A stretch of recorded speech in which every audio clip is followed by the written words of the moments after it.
Hi, everyone. Indonesia stands at a critical crossroads, facing climate threats that risk destabilizing its environment and security. Rising sea levels and extreme weather jeopardize coastal communities and infrastructure, potentially leading to unrest. Today's podcast is about climate change. Stay tuned.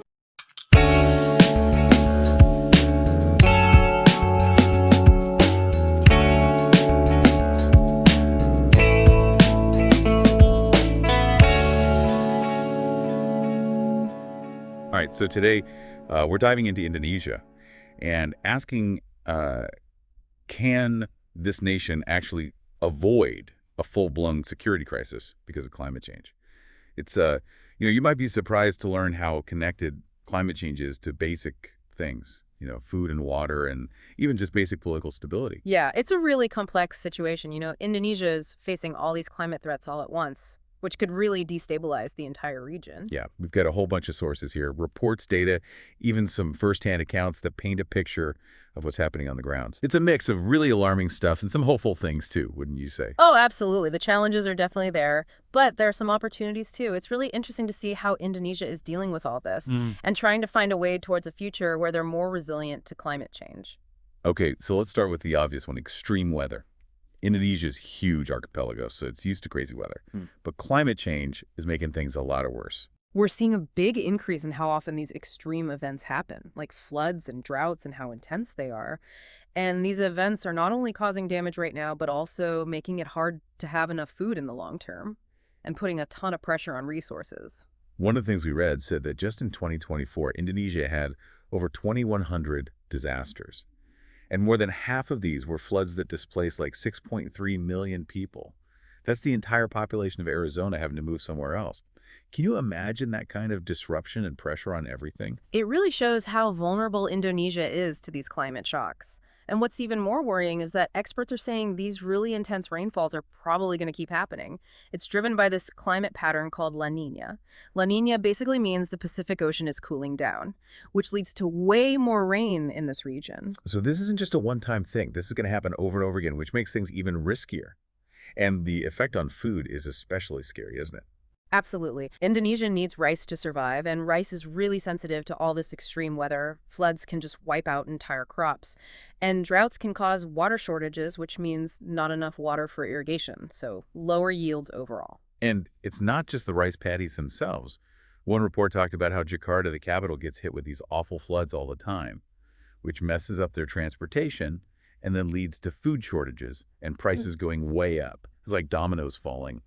The whole system is affected. Yeah, flooding like that is a big deal. It's not just annoying. It's a real threat to the stability of the country. When food prices go through the roof and people can't feed their families, that's when you start seeing social unrest and things can get unstable politically. It really shows that climate change isn't just an environmental problem. It affects security, too. The reports we had to paint a pretty bad picture of what could happen to the economy, too. We're talking about almost $9 billion in losses by 2050, just because of extreme weather. And just to compare, that's more than double what Indonesia spends on its military every year. These economic losses can really hurt people's lives, making poverty worse and even forcing people to move. Speaking of migration, that's another piece of this whole security puzzle. Our sources say climate change could force a lot of people to relocate within Indonesia, and maybe even across borders. It's a valid concern. As coastal areas become more vulnerable because of rising sea levels and extreme weather, we could see a huge wave of climate refugees looking for somewhere safe. And this puts pressure on cities and resources, which could lead to conflict and make social tensions even worse. And it's not just people moving within the country.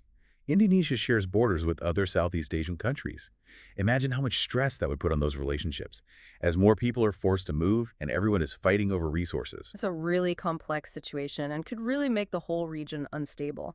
And while we're talking about competition for resources, we should mention water scarcity. Okay, now this is where things get interesting. Our sources say that Java Island, where more than half of Indonesia's population lives, only has access to a tiny bit of the country's water. That sounds like a recipe for trouble, doesn't it? Oh, absolutely. Imagine people in rural areas already struggling to get enough food because of climate change. And now they have to fight over what little water there is.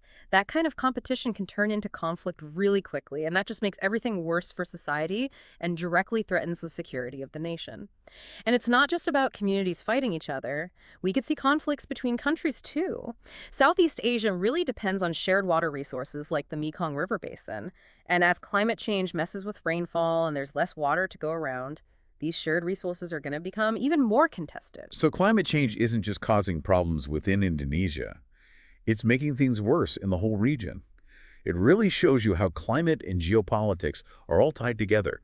Exactly. And one really interesting thing is the link between deforestation and water scarcity. When they clear forests, it messes up the natural water cycle, which means less water and worse quality water. So it's like a double whammy. Deforestation contributes to climate change by releasing all that carbon dioxide, but then it also makes the water situation worse, which increases the risk of conflict. Exactly. And deforestation is a big part of Indonesia's economic model. They've relied so much on things like palm oil and timber. And a lot of times that's meant cutting down forests. So they're basically choosing short-term economic gain over long-term sustainability and security. Yeah, and that brings us to a potential solution that Indonesia is looking at, switching to renewable energy. That could really help reduce climate risks and all these connected problems. I was going to ask you about that. Indonesia seems like it has so much potential for renewable energy. Tons of sunshine, strong winds, geothermal energy right there. They do, and there have been some good signs. The Sumatra floating solar power plant, the biggest one in Southeast Asia, came online at the end of 2024. That shows what they can do with these big projects. But if they have all this potential, why are they still using so much coal? One source said that coal was still 66% of their electricity in 2023. It's hard to change things. It's a big deal to switch from a system that's been around forever, even if it's dirty, to something new and different. It takes a lot of investment, new technology, and maybe most importantly, the will to make it happen. The president, Prabowo Subianto, said he wants to get rid of all the coal-fired power plants by 2040. But some of the things we read also say that they might not hit their renewable energy targets for 2025. So it seems like they have these big goals, but it's not really happening on the ground. It's a tricky situation. They have to deal with politics and economics to achieve these goals. There are people who benefit from the fossil fuel industry who don't want to change. And there's always the issue of money and what to prioritize. So it's this balancing act between growing the economy, dealing with politics, and taking urgent climate action. Exactly. And that's where international cooperation comes in. Things like the Just Energy Transition Partnership, or JETP, could be a good sign. Okay, so what is JETP exactly, and how can it help Indonesia move away from coal? It's basically a partnership between developed countries and emerging economies like Indonesia. The idea is to get billions of dollars to help them switch to clean energy. So it's like a financial boost to help them overcome those economic barriers you talked about.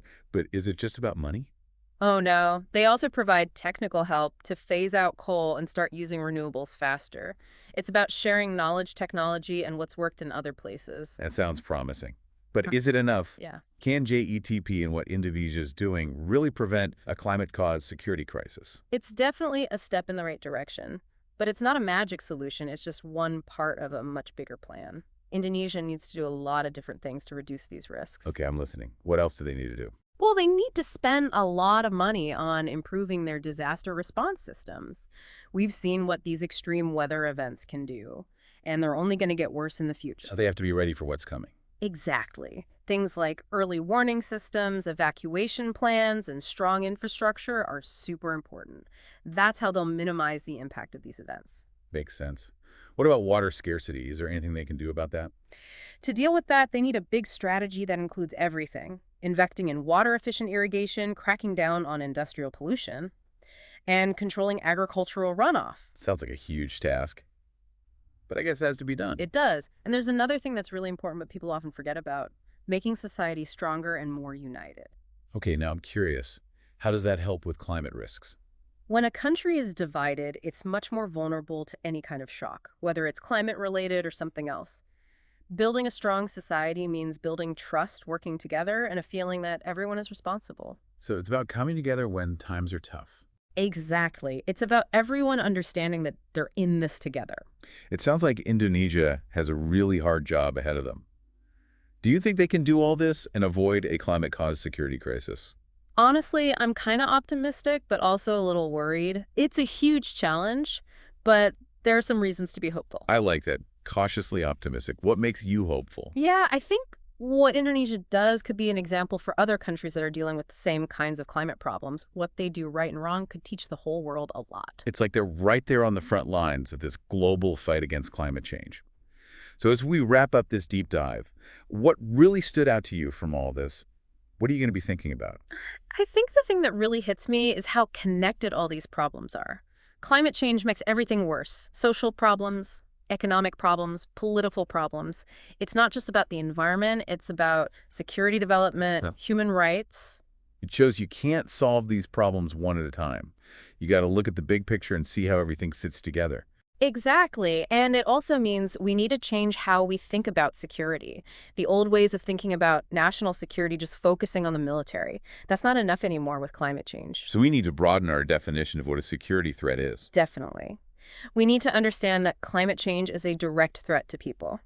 It hurts their ability to make a living, forces them to move, and causes fights over resources. And that means our policies and how we work together internationally need to change too. Absolutely. We can't just have different parts of the government working separately. We need everyone involved, environmental experts, security people, economists, social scientists. So break down those walls and get everyone working together. Yeah. And also understand that climate action isn't just about avoiding disaster. It's about creating a better future, a future that works for everyone, that's fair and safe. I like that. It's about taking this challenge and using it to make the world a better place. Yeah. What are some of the good things that could happen if we take real climate action? Well, for one thing, switching to renewable energy can create jobs, boost the economy, and make us less dependent on fossil fuels, which are always going up and down in price. It can also clean up the air so people are healthier. So it's good for the planet and good for people. Exactly. And don't forget about protecting all the different kinds of plants and animals, protecting forests, fixing ecosystems, managing land sustainably that can save tons of species from going extinct. It reminds you that we're all part of this big web of life, and how well we do depends on how healthy the planet is. Exactly. And at the end of the day, taking real action on climate change can bring countries together. It can make us work towards the same goal and create a more peaceful world where everyone can prosper. That's a great vision for the future. It's about taking this threat and turning it into a chance to change things for the better, both here and around the world. Indonesia's story shows us that even when things look really tough, there's always hope, and there's always a chance to find new ways to do things and make things better. I agree.